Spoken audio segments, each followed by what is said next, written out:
The sirens wailed like banshees through the humid July night in Brooklyn, shattering the fragile peace of their cramped brownstone apartment. Alexander Kane froze mid-sentence, his fork hovering over a half-eaten plate of spaghetti, as blue lights flooded the kitchen window, painting his twin brother's face in stark, accusatory flashes. "Ben, what the hell did you do?" Alexander whispered, but Benjamin, wild-eyed, sweat-slicked, with the tattoo of a coiled serpent peeking from his shirt collar, didn't answer. He just bolted for the back door, leaving behind the echo of his 6-month-old son's first wail. That was 5 years ago, the night that ripped their lives apart like a cheap seam in a thrift store suit. Alexander, the softer twin, the one who'd always dreamed in watercolor strokes while Benjamin painted in blood-red oils, scooped up little Jamie from his crib and held him tight as the cops dragged his brother out in cuffs. "He's family," Alexander pleaded from the stoop, rain mixing with the tears on his cheeks. But the officers just shook their heads. "Armed robbery," they said. "A bodega heist gone south. The kind of desperate grab that screamed bad luck and worse choices." Benjamin's eyes met Alexander's through the squad car's window, a silent promise flickering there. Take care of him. For me. And so he did. Alexander Kane, 28 and unapologetically gay in a neighborhood that still whispered slurs behind cupped hands, traded his sketchpad for diaper runs and midnight feedings. He was the artist who'd dropped out of Pratt to sling lattes at a Bushwick cafe. The one whose heart had been broken twice, once by a high school bully who turned out to be closeted, and again by a silver-tongued gallery owner who'd ghosted him after a weekend in the Hamptons. But Jamie, that squalling bundle with Benjamin's stormy gray eyes and Alexander's unruly dark curls, became his anchor, his muse, his reason to glue the pieces back together. Mornings blurred into a rhythm. Alexander's alarm at 5 a.m., the scent of fresh ground coffee wafting through the 2-bedroom walk-up he could barely afford on tips and freelance illustrations. He'd bundle Jamie into a faded Mets onesie, strap him into the stroller, and navigate the cracked sidewalks of Bed-Stuy, dodging potholes and the occasional catcall. "Hey, pretty boy, who's the mini-you?" the old Korean grocer would tease, slipping an extra apple into their bag. Alexander would flash a grin, the kind that hid the ache in his chest, the loneliness that gnawed like termites in the walls. By day, he worked the counter at Brew Haven, steaming oat milk for hipsters in ironic glasses, his sketchbook tucked under the register for stolen moments. Customers loved his doodles, whimsical portraits of them with coffee crowns or pastry wings. But it was the evenings that tested him: bath time wars, story hours with Where the Wild Things Are, and the endless loop of wondering if Benjamin was okay in that upstate hellhole called Auburn Correctional. Letters came sporadically, smudged with prison ink. "Tell Jamie his dad's thinking of him. Keep drawing, Alex. You're the strong one." One crisp October afternoon, as golden leaves skittered across McCarran Park like confetti from a forgotten parade, Alexander pushed Jamie on the swings, the boy's laughter a bright counterpoint to the gray clouds gathering overhead. 3. Jamie was a whirlwind, curious, fearless, with a vocabulary that stunned the playground moms. "Uncle Alex, why don't I have a mommy like Tommy?" he'd asked once, swinging his legs, and Alexander had knelt down, heart twisting, to explain in the simplest terms, "Your mommy's in heaven, buddy. But you've got me, and that's a team." That's when Elias walked into their lives, or rather, strolled across the grass with a rescue mutt on a frayed leash. Elias Rivera, 30, with sun-kissed skin and a fade haircut that begged to be touched. was a social worker from the Bronx, volunteering at the park's after-school program. He wore faded Levi's and a threadbare Yankees hoodie, his smile easy as a summer breeze off the East River. The dog, a lanky shepherd mix named Scout, tugged him toward Jamie, who squealed and reached out chubby hands.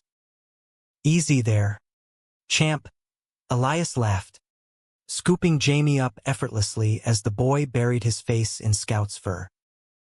Alexander watched, transfixed, the way Elias's dark eyes crinkled at the corners, the faint scar above his lip from a childhood skateboarding wipeout. "Sorry about the ambush," Elias said, handing Jamie back. "Scout here's a sucker for kids." "I'm Elias." "Alexander," he replied, shaking the offered hand, feeling the warmth linger like a promise. "And this tornado is Jamie." They talked for an hour about the park's hidden swing set, the best street tacos in Williamsburg, the quiet terror of New York's endless hustle. Elias shared stories of his caseload. Foster kids with eyes too old for their faces, families teetering on eviction's edge. "It's like herding cats in a hurricane," he admitted. "But moments like this, they make it worth it." Alexander nodded, spilling fragments of his own chaos, the twin in stripes, the nephew who'd become his world. Elias listened without pity, just a steady gaze that made Alexander feel seen, not pitted. By the time the sun dipped low, painting the skyline in bruised purples, Elias had Jamie giggling through a game of fetch with a crumpled leaf. "We should do this again," Elias said, scribbling his number on a napkin from his pocket. "Dinner? My treat." "Scout's a great babysitter." Alexander hesitated. "The old scars itching don't get attached. They always leave." But Jamie tugged his sleeve, whispering, "Uncle Alex. He smells like adventure, and damn if that didn't seal it." That night, as he tucked Jamie in with a lullaby half-remembered from their childhood, Alexander texted, "You're on." Wednesday, their first date was at a hole-in-the-wall taqueria on Knickerbocker Avenue, the air thick with cumin and sizzling carne asada. Elias arrived with a six-pack of Pacifico and stories that flowed like the beer. Growing up in a sprawling Puerto Rican family in Mott Haven, coming out at 16 to a mom who baked him flan and said, "Mijo, love who loves you back." Alexander shared his sketches, the ones of Jamie as a pirate king, and Elias traced the lines with a finger, murmuring, "You've got magic in these hands." Laughter came easy, then touches, knees brushing under the table, Elias's thumb grazing Alexander's wrist as they split the check. Walking back through the cooling night, under street lamps buzzing like fireflies, Elias pulled him into a doorway shadowed by fire escapes. "I haven't felt this alive in years," he confessed, voice rough, before leaning in. The kiss was fire and honey, slow at first, then urgent, Alexander's back against the brick as hands roamed, mapping uncharted territories. It tasted of lime and longing, the kind that makes you believe in second chances. Back at the apartment, with Jamie asleep at Elias's sister's for the night, they tumbled through the door in a tangle of limbs and whispered wants. Elias's body was a revelation, lean muscle from weekend hikes, skin warm as sun-baked terracotta. They moved together like a song they'd both known the words to, gasps and moans echoing off the peeling wallpaper. Afterward, curled in sheets that smelled of them, Elias traced the twin tattoo on Alexander's ribcage, a matching knot with Benjamin's, and asked softly, "He coming home soon?" Alexander swallowed the lump in his throat. 18 months. If he stays clean. Elias nodded, pulling him closer, And for the first time in years, sleep came without dreams of sirens. Winter clamped down on Brooklyn like a vice, turning the brownstones into frozen sentinels under a perpetual slate sky. Alexander and Elias fell into a rhythm that felt stolen from some rom-com script. Lazy Sundays at the farmer's market, haggling over heirloom apples. Movie nights on the sagging couch, Jamie wedged between them with a bowl of popcorn, critiquing the plot like a tiny Fellini. Elias fit into their lives like a key turning in a long-jammed lock, helping with homework, braiding Jamie's hair into tiny cornrows, even joining Alexander at the cafe for shifts, charming customers with his barista flair. "You're good for him, Mrs." Patel from next door confided one snowy morning, shoveling her walk while Alexander wrestled Jamie into mittens. "That light in your eyes? Haven't seen it since your mama was alive." Alexander's mother, gone too soon to cancer when they were teens, had been the glue holding the Kane boys together, her Irish lilt singing folk tunes, her hands calloused from nursing shifts but gentle as they bandaged playground scrapes. Benjamin had rebelled hard after falling into the street's siren call, while Alexander buried himself in art, sketching her face until the lines blurred with tears. Elias met the family ghosts head-on. On a blustery February evening, he showed up with a canvas grocery bag brimming with ingredients for corned beef and cabbage. "Your mom's recipe, right? Figured we'd honor her." They cooked side by side in the tiny kitchen, Jamie helping by stirring with a wooden spoon too big for his hands, flour dusting his nose like freckles. Over dinner, Elias pulled out faded Polaroids from his own childhood, him at 8, gap-toothed grin on a stoop, siblings piled around like puppies. "Family's messy," he said, clinking his glass to Alexander's. "But it's ours." Love crept in unannounced, blooming in quiet moments, a post-bedtime kiss in the hallway, Elias's breath warm against Alexander's ear. I could get used to this, or the way he'd hold Alexander through nightmares, the ones where Benjamin's face twisted in the courtroom, judge's gavel falling like thunder. "You're not alone anymore," Elias would murmur, fingers threading through sweat-damp hair. Sex evolved too, from frantic releases to slow explorations. Lazy mornings tracing tattoos with tongues, evenings where they'd light candles scavenged from bodegas and lose hours in each other's bodies, laughter bubbling up between sighs. But spring brought cracks, subtle as hairline fractures in glass. Benjamin's letters grew shorter, edged with frustration. "Guards are bastards. Miss my boy. You holding up?" Alexander wrote back volumes. Jamie's first bike ride. Finger paints smeared across the fridge, pouring out the life he'd built, the man who'd become part of it. He didn't mention Elias at first, not wanting to jinx the fragile joy, but eventually, the word spilled, "Met someone. He's good, Ben. Real good." The reply took weeks. "Don't get too attached. Prison changes a man. Blood's thicker." Alexander crumpled it, tossing it into the recycling with a curse. What did Ben know about attachment? Locked away while Alexander changed diapers and chased PDA meetings? Then came the call from Auburn, a collect charge that made Alexander's heart stutter. "Bro, I need you." Benjamin's voice crackled through the line, hoarse from disuse. "Parole hearing next month. You gotta testify. Tell him I'm reformed." For Jamie. Alexander paced the living room, Jamie napping in the next room, Elias watching from the armchair with quiet concern. "Of course," Alexander said finally. "Whatever it takes."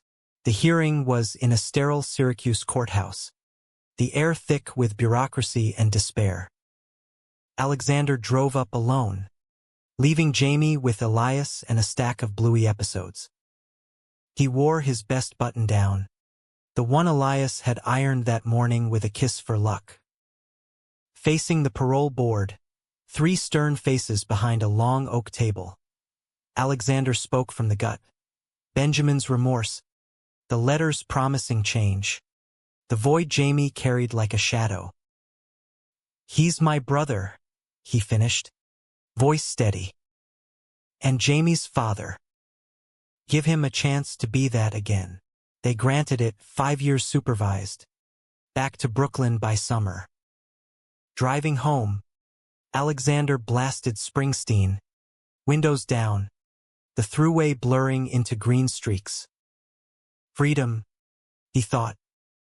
For Ben. For them all.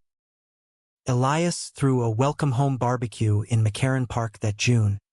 Picnic blankets spread under the ancient oaks. Platters of ribs and a lote sweating in the heat. Neighbors mingled, Mrs. Patel with her famous samosas, the bodega guy cracking dad jokes, while Jamie darted through legs, a sparkler wand in hand. Elias manned the grill, apron tied low on his hips, flipping burgers with theatrical flips that had Jamie howling. Benjamin arrived late, stepping off the bus in a ill-fitting polo and jeans starched too stiff, his frame leaner, eyes hollowed by years inside.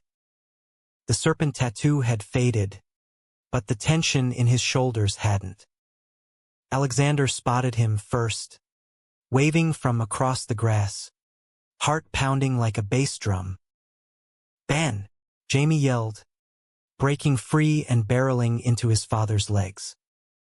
The hug was awkward at first, Benjamin stiff, then melting, burying his face in Jamie's curls. "Hey, kiddo. Daddy's home." Over Benjamin's shoulder, Alexander caught Elias's eye, a nod of quiet triumph. But as the afternoon wore on, something soured. Benjamin's gaze lingered on Elias a beat too long, praising, then flicked away. "So, this the guy?" he asked later, nursing a beer by the cooler, voice low. Alexander nodded, pride swelling. "Elias. He's everything," Benjamin grunted, staring at the grill where Elias laughed with a group of moms. "Looks soft. You sure he's in it for the long haul?" The words landed like a slap, but Alexander brushed them off. Jet lag from prison life, he figured. That night, the 3 of them crashed in the apartment. Benjamin on the pull-out couch, Jamie insisting on a family pile-up. As Alexander drifted off with Elias's arms slung over his waist, Benjamin's snores rumbling from the living room, he dreamed of bridges, sturdy ones, spanning the chasm time had carved. Summer deepened, humid and relentless, the city pulsing with fire hydrants spraying arcs of water for shrieking kids. Benjamin crashed with them, job hunting by day, construction gigs that paid under the table, dodging parole officer check-ins. He bonded with Jamie over backyard catch, teaching him to throw a curveball with a taped-up softball, their laughter echoing off the bricks. Alexander watched from the fire escape, sketchpad in lap, capturing the scene in charcoal strokes. Father and son, silhouettes against the sunset. Elias tried, he tried inviting Ben to game nights, sharing playlists of old-school hip-hop. But friction sparked. Benjamin's barbs sharpened. Social worker. Huh? Fixing other people's messes, 'cause you can't handle your own. Elias fired back once. Over takeout lo mein. Better than robbing stores to pay for your regrets. The table went silent, chopsticks hovering, Jamie oblivious as he built a fort from cushions. Alexander played peacemaker, but the strain seeped in. Nights when Elias stayed over grew rarer. He'd cite work crises, but Alexander smelled the doubt. "He's just adjusting," Alexander insisted one evening, as they walked Scout along the promenade, Manhattan's lights glittering across the dark water. Elias squeezed his hand. "I know. But blood's got pull. Alex. Don't let it drown us." Fall crept in on amber wings, leaves carpeting the sidewalks in crunchy carpets that Jamie loved to stomp through. Benjamin landed steady work at a site in Red Hook, hauling rebar under the shadow of cranes that clawed the sky. Paychecks started flowing, small at first, then enough to chip in for groceries, even a used Xbox for Jamie's after-school ritual. "Feels good, man," Benjamin confided one crisp morning over black coffee on the stoop, steam curling like ghosts. "Being a dad. Not fucking it up." Alexander clapped his shoulder, the twin bond humming alive again. "You won't. We're canes, we bend. Don't break." They reminisced about boyhood mischief.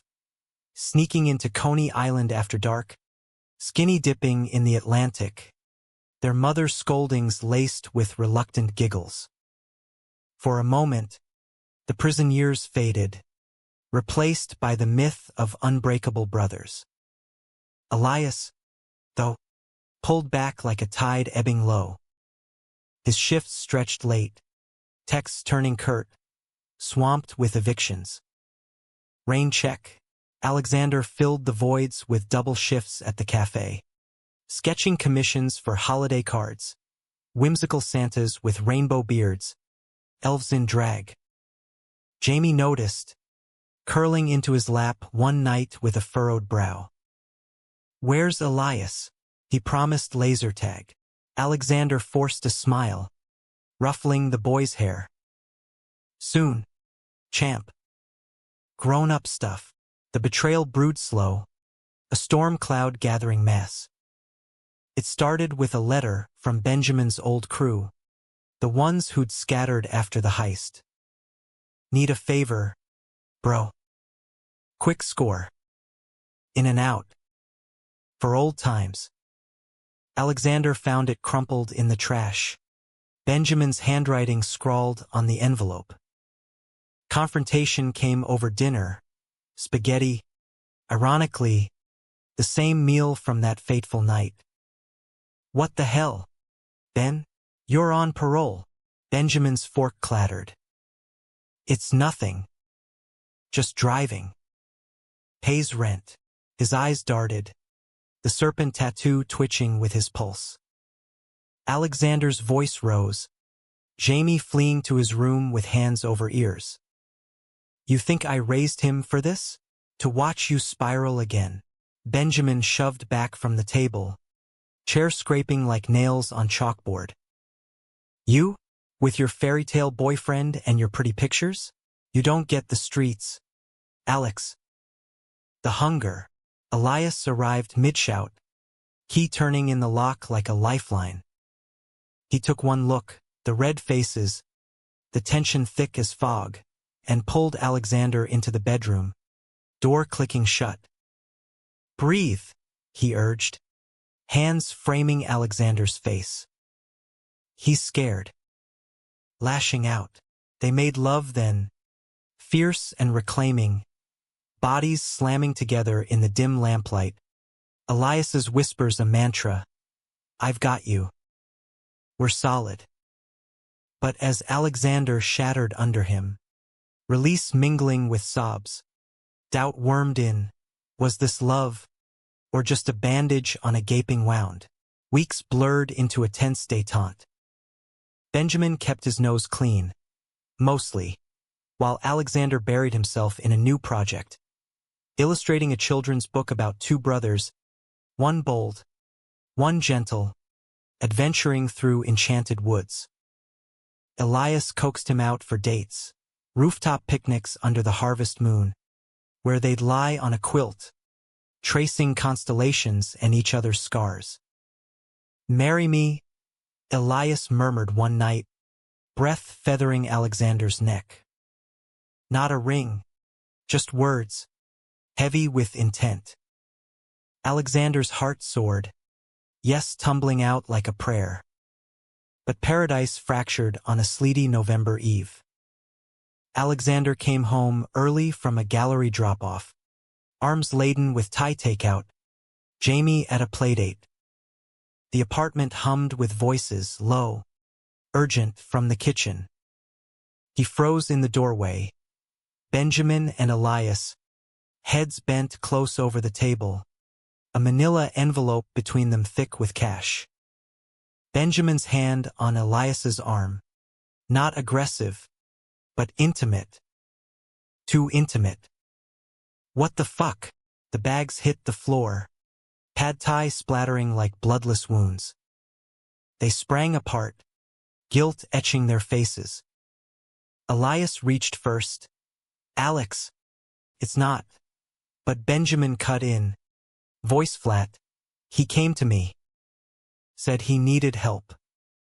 For us. Elias's eyes pleaded. The sight's laying off. Ben said he knew a guy, quick job, no risk. To keep the lights on, lies layered like onions, peeling back to reveal the core. Elias, drowning in student loans and a sister's medical bills, had turned to Benjamin's shadows. Not once, but twice, small time drops, enough to bridge the gap. And Benjamin, he'd enabled it, pulled Elias in under the guise of brotherhood, all while Alexander slaved to hold the fragile home aloft. You used him, Alexander hissed at Benjamin, fists clenched. My brother. Fuck. To Elias. And you? Lied to my face every night. The room spun, betrayal a vice around his chest. Jamie burst in then. Home early, eyes wide at the tableau. Uncle Alex? Why's everyone yelling? The boy's voice cracked the dam. Alexander scooped him up, fleeing to the bedroom, slamming the door as sobs racked them both. Outside, shouts escalated, Elias accusing Benjamin of manipulation, Benjamin roaring back about real men providing. Glass shattered, a mug, thank God, and then silence, heavy as fallout. Elias knocked hours later, voice muffled. Let me explain. Please. Alexander cracked the door. Jamie asleep on his chest, a shield of small limbs. Tomorrow, he whispered. After school drop-off. Elias nodded, shadows under his eyes like bruises, and slipped away. Sleep evaded, memories replaying. Elias's laugh in the park, Benjamin's grin from boyhood forts. Dawn broke gray, Alexander bundling Jamie into the car for preschool, the drive a blur of traffic and tears held back. At the cafe, sketches mocked him, happy families, brothers arm in arm. He texted Elias, Park. Noon. They met under the same oak where Scout had first tugged them together, bench slick with dew. Elias arrived disheveled, coat unbuttoned, words tumbling. I was ashamed. Thought I could fix it quick. Protect you from worrying. Alexander's throat burned. You think lying protects? Ben's poison. Elias. You knew that. Elias reached for his hand. Alexander pulled away.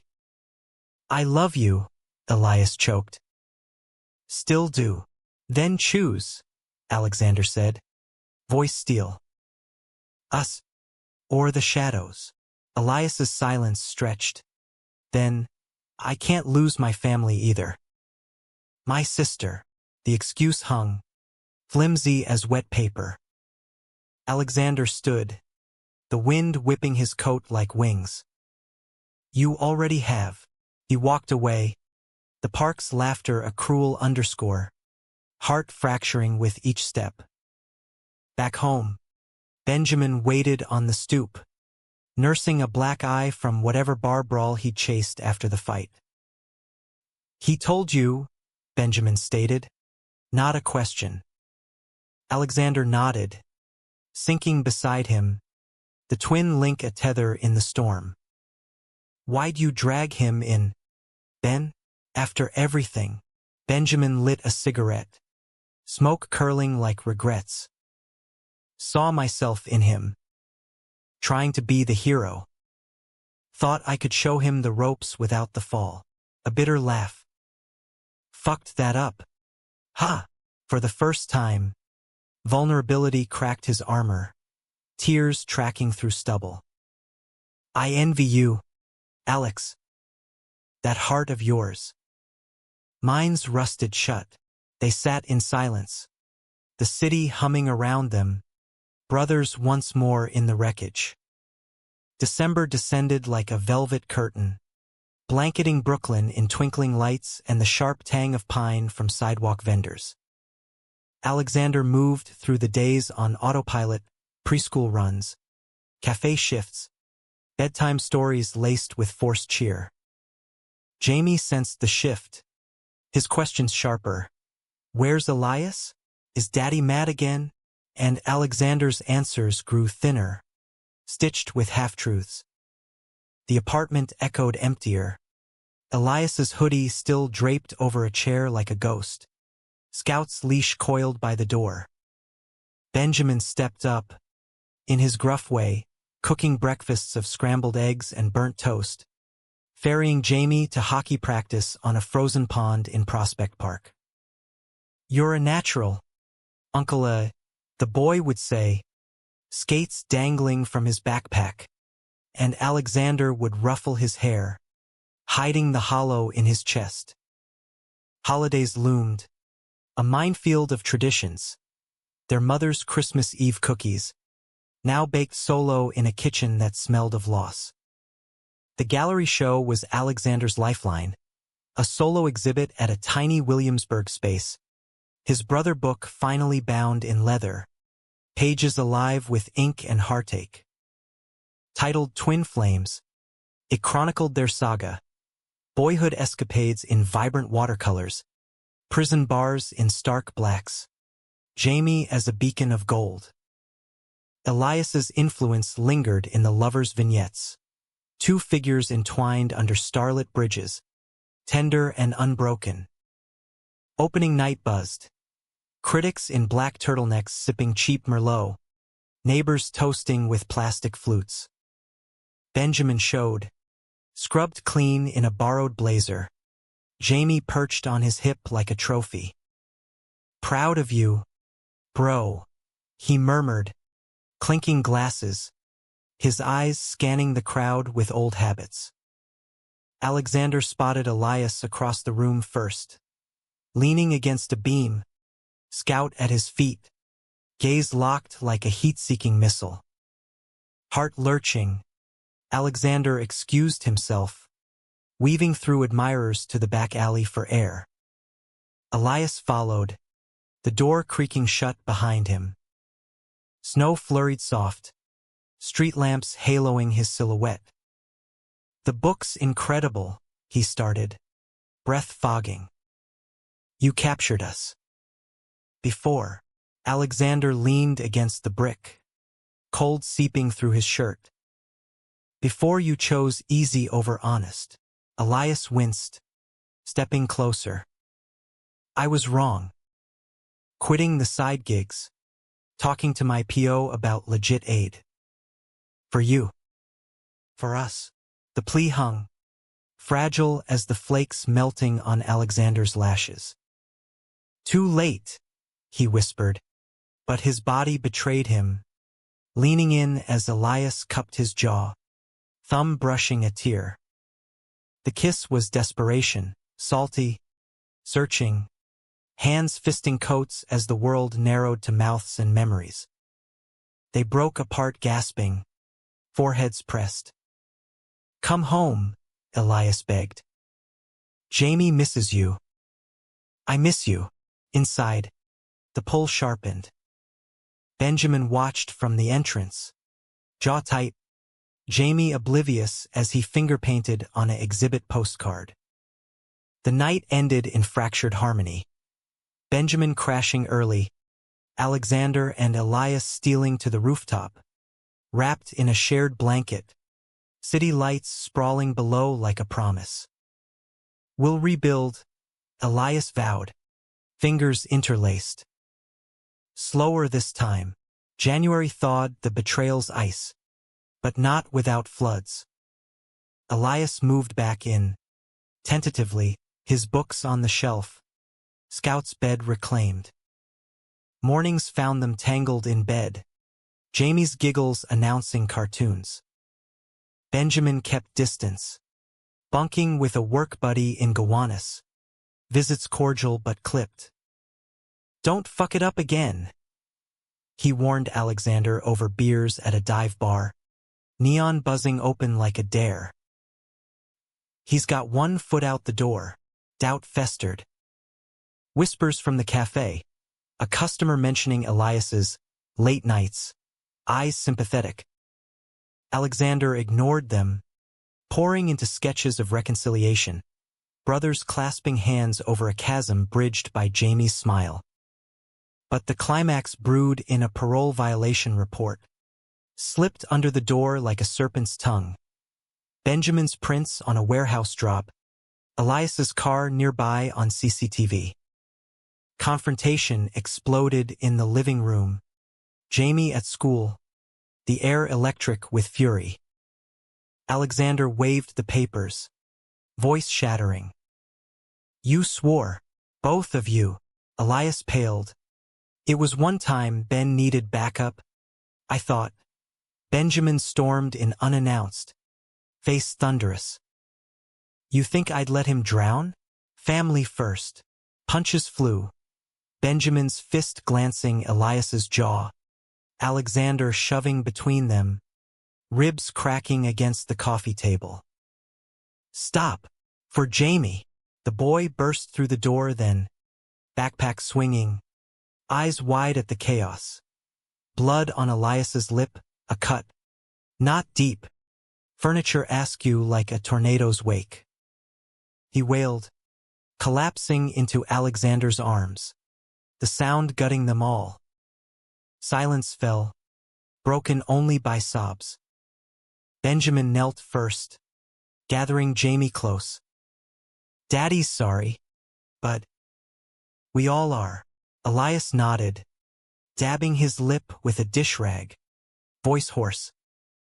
"No more lies. Parole board gets the truth or we walk." Alexander held them, a ragged circle on the threadbare rug, tears mingling. "Blood won tonight," he murmured, the phrase a bitter epiphany. "But it almost killed us." Rebuilding started small. Therapy sessions in a sunlit office overlooking the Gowanus Canal, the three men spilling guts to a no-nonsense counselor named Rita. Benjamin admitted the pull of old highs, the fear of fading into irrelevance. Elias owned his savior complex, the loans that chained him. Alexander confessed the terror of loving too fiercely, losing too easily. Jamie drew pictures in the waiting room, stick figures holding hands, rainbows arching over prisons turned parks. Spring bloomed tentative, cherry blossoms dusting the park like confetti. Elias proposed properly on a bench by the pond.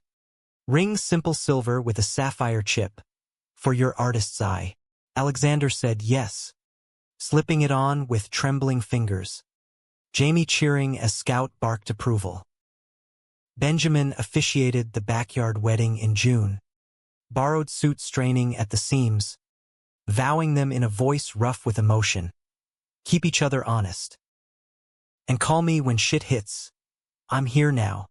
Summer's heat wave baked the asphalt into mirages, but the Cain Rivera household cooled into something resembling peace. Alexander's book tour kicked off, a whirlwind of signings in indie shops from Brooklyn to Beacon, Jamie tagging along with a suitcase of crayons. Elias juggled cases, now advocating for queer youth in foster care. His fire reignited. Benjamin, he enrolled in night classes at Kingsborough, studying HVAC, pipes and wires, a far cry from heists, but steady, like the man emerging from the ashes. Yet the undercurrent simmered. Whispers from Benjamin's crew persisted. Invitations to one last ride scrawled on napkins at construction sites. He burned them, but the temptation lingered, a shadow at the edge of his vision. Alexander caught him staring at old photos one night, him and the boys, arms slung, grins feral. "Don't," Alexander said softly, sliding a beer across the table. "You've got more now." Benjamin nodded, but his eyes held storms. "What if I'm not enough?" Alex, for him, Jamie, oblivious, burst in then, demanding a bedtime race. Last one to brush teeth is a rotten egg. Laughter chased the dark, but it echoed hollow. The climax crashed on Labor Day, the city emptying to beaches while they picnicked in the park. Fried chicken from the Colonel, watermelon sticky on chins. Jamie chased frisbees with neighborhood kids, Scout bounding alongside, when Benjamin's phone buzzed. He glanced, paled, and pocketed it. Elias noticed, brow furrowing. "Everything good?" "Yeah," Benjamin lied, but the call came again, insistent, vibrating like a threat. He stepped away, voice low into the receiver. "I said no." "Leave it." Alexander's stomach nodded. He followed, hidden by oaks. "Or they'll come for the kid," the voice snarled, tinny but clear. Benjamin's face crumpled. "You touch Jamie, I'll kill you." The pieces slotted, a debt from prison days, unpaid markers called in. Benjamin had shielded them, taking side gigs to settle it piecemeal. Elias unwittingly entangled. Now the wolves circled. Back at the blanket, Alexander confronted, voice a whip. "How deep, Ben? How long?" "Months," Benjamin admitted, head bowed. "Thought I had it handled." "Protect you both." Elias's fists clenched. "By dragging us under? We're calling the cops." Benjamin laughed, bitter. "Cops? They'd bury me deeper." "It's family business." Jamie ran up then, breathless, tugging Benjamin's sleeve. "Daddy, throw further." The innocence shattered Alexander. "No more protecting," he declared. "We face it together or not at all." The plan coalesced over midnight coffee. Maps spread on the kitchen table like battle lines. Elias pulled strings, social worker contacts for safe houses, a detective uncle in the NYPD for off-books advice. Benjamin met the cruise enforcer in a deserted lot under the Williamsburg Bridge. Not with fists, but a wire Elias's doing, hidden in a chain necklace. "Pay up or walk," the thug growled, but Benjamin stood firm. "We're done. Tell the boss it's over." The bust went smooth. Sirens silent till the trap snapped. Arrests rippling through the network like dominoes. Benjamin's testimony sealed it. Immunity his reward. The debt erased in legalese.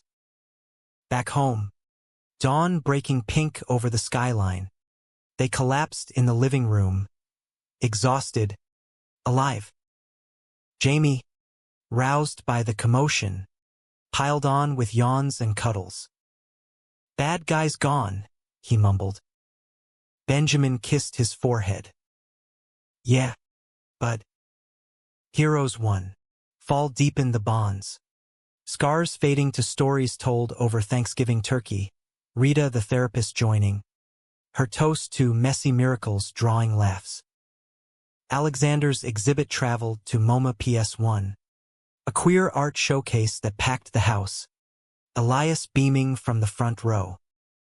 Proposals turned to plans. A courthouse wedding in spring, honeymoon in Provincetown, Jamie as ring bearer in a tiny tux. Winter whispered closure.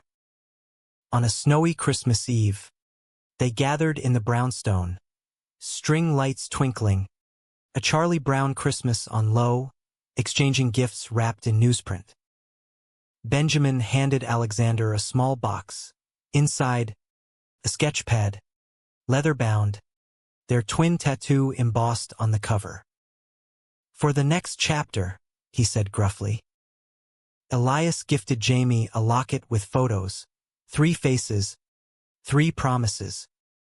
As midnight tolled, carols drifting from the street, Alexander pulled Benjamin aside to the fire escape, city blanketed white below. "Blood truly won. Ha!" he murmured, echoing the old ache. Benjamin grinned, clapping his back. "Damn right. But love, that's the real unbreakable." They clinked mugs of spiked cider, watching snow swirl like confetti, the family whole at last. Not perfect, but forged in fire, resilient as Brooklyn brick. Jamie's laughter rang out from below, Elias's voice joining in song, and Alexander breathed deep, the hook of the past finally released. In the end, it wasn't just blood that triumphed. It was the heart's stubborn refusal to let go.